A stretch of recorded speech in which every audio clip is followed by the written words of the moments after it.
आज खनिज संपदाओं की बात हम नहीं करेंगे।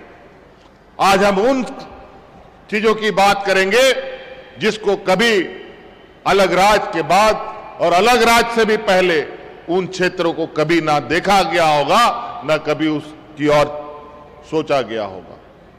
आज इसीलिए एक पहला कदम के रूप में आज आप देखेंगे आदरणीय राज्यपाल महोदय के द्वारा, इस मंच के द्वारा टूरिज्म पॉलिसी लाई गई। और आज आप सबको पता है कि झारखंड में प्राकृतिक सौंदर्य कितने बड़े पैमाने पर हो। आज हम खनिज संपदा के नाम से ही नहीं बल्कि प्राकृतिक सौंदर्य के वजह से भी देश में अपना जगह बना सकते हैं। जिन जगहों को हम के लिए लाखों रुपया खर्च करने के लिए जाते हैं, वो सभी चीजें हमारे इस राज्य में उपलब्ध हैं। आज हिमालय के जंगलों में जो पेड़ पाया जाता है वो हमारे नेतरहाट के जंगलों में वो पेड़ पाए जाते हैं। जो चाय का बगान हम असम में देखते हैं, वो चाय का बगान भी हमारे इस राज्य में अवस्थित है। दुर्भाग्य से उसको समाप्त कर दिया गया, लेकिन फिर से यह जीवंत हो सकता है अगर हम सब इसको अगर हम लोग ध्यान से आगे बढ़ाएं।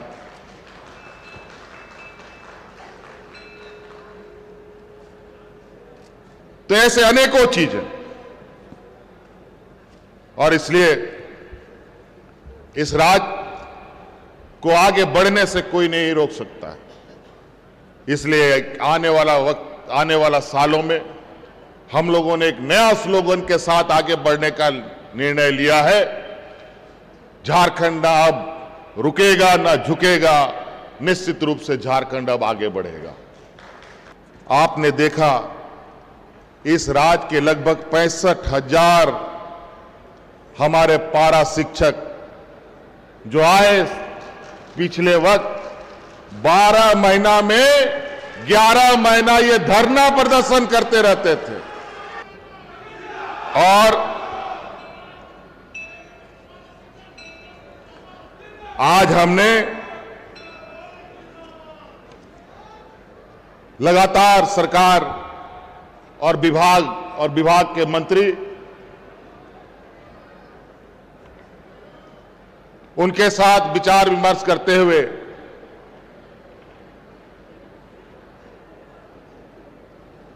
सरकार के आंतरिक संसाधनों को भी ध्यान में रखते हुए और राज्य के आने वाली पीढ़ी की जिम्मेवारी अपने कंधों पर लेने की एक संकल्प के साथ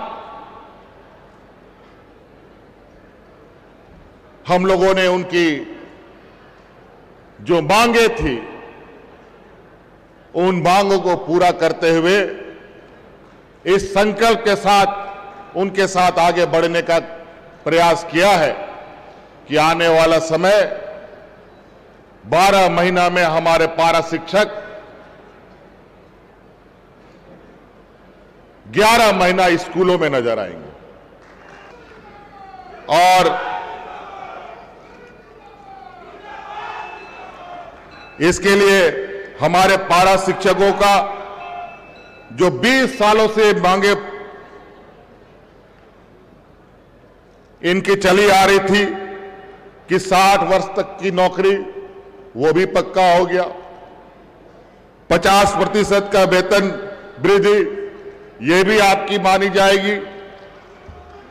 अनुकंपा पर आपकी नौकरी, ये भी हम आपके साथ हैं।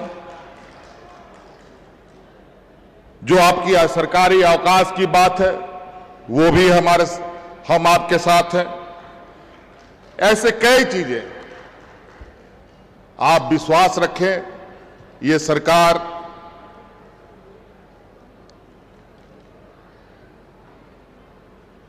हर समस्या का समाधान करना चाहती है, लेकिन समाधान नियम संगत हो, राजहित में हो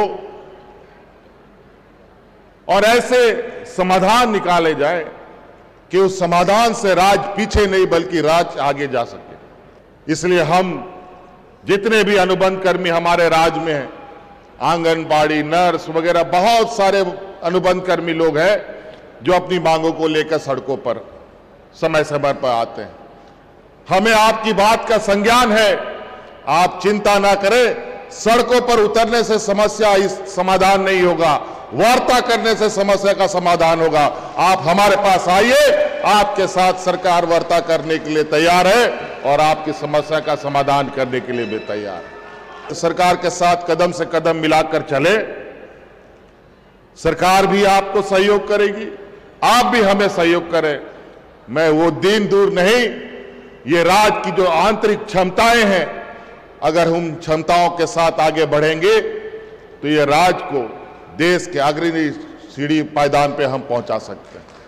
यहाँ की गरीबी, यहाँ की बेबसी की आलम इतनी बढ़ रही थी कि हमने ये निर्णय लिया कि अब इस पेंशन को सर्वजन किया जाएगा, यूनिवर्सल किया जाएगा, जो देश का ये एक इतिहास बना।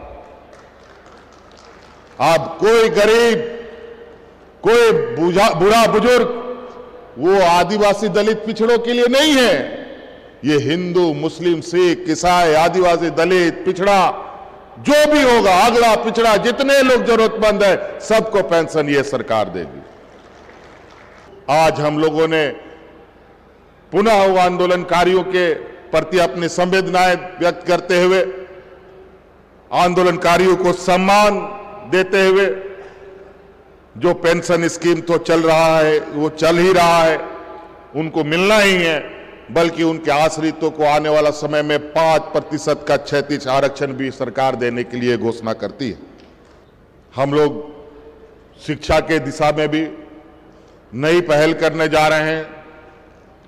आज प्राइवेट स्कूलों के तर्ज पर भी बहुत तेजी से सरकारी स्कूलों में भी काम चल रहा है, और जिस तरीके से आप डीपीएस और डीएवी में शिक्षा ग्रहण करते हैं यहाँ पर प्राइवेट स्कूलों में, आज हमारे सरकारी व्यवस्था में भी अगले सेशन से हमारा लक्ष्य है कि इन्हीं के समतुल्य हम अपनी सरकारी स्कूल को भी बनाने जा रहे हैं, और उसमें एडमिशन भी हम लोग बच्चों का कराने जा रहे हैं।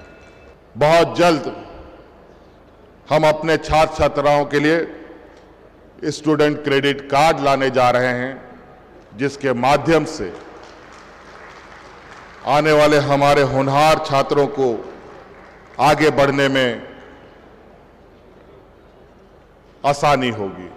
ये वो योजनाएं हैं जो आपके कल्याण के लिए बनी हैं। ये वो योजनाएं हैं 4.1 करोड़ की राशि से तैयार ये योजनाएं, जिसमें पथ निर्माण विभाग की